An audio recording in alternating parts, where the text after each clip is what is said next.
حضرت موسیٰ علیہ السلام نبی اکرم خاتم النبیین صلی اللہ علیہ وآلہ وصحابہ وسلم کی آمد سے تقریباً 2000 سال پہلے مصر میں پیدا ہوئے۔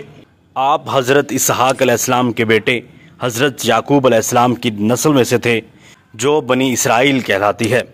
آپ علیہ السلام کے والد کا نام عمران تھا۔ آپ کو اللہ تعالیٰ نے بنی اسرائیل کی طرف نبی بنا کر بھیجا۔ حضرت موسیٰ علیہ السلام کی پیدائش کے وقت مصر میں فرعون کی حکومت تھی۔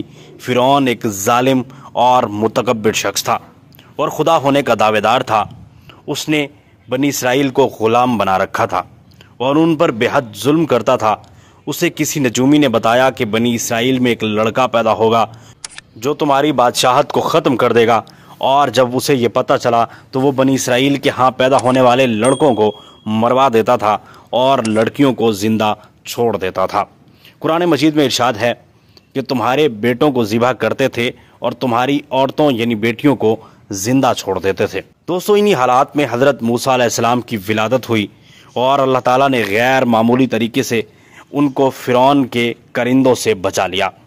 ان کی والدہ نے اللہ تعالیٰ کے حکم سے ان کو صندوق میں رکھ کر دریا میں ڈال دیا، اور یہ صندوق دریا میں بہتا ہوا فرعون کے محل کے قریب پہنچ گیا، اور فرعون کی ملکہ نے صندوق دیکھ کر اسے دریا سے نکالنے کا حکم دیا۔ جب صندوق کو لایا گیا تو اس میں ایک انتہائی خوبصورت بچہ تھا۔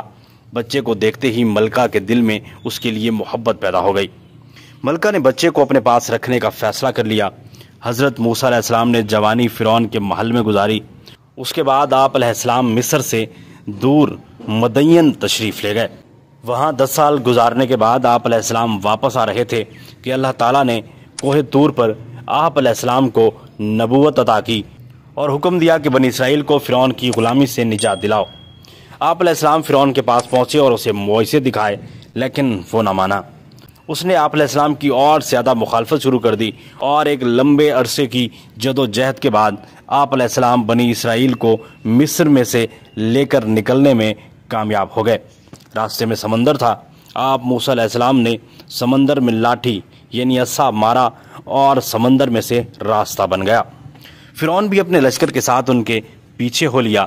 جب اس نے اپنا گھوڑا سمندر میں اتارا تو اللہ تعالیٰ کے حکم سے پانی آپس میں مل گیا اور فرعون پانی میں غرق ہو گیا، اور بنی اسرائیل کو ان کی غلامی سے نجات مل گئی۔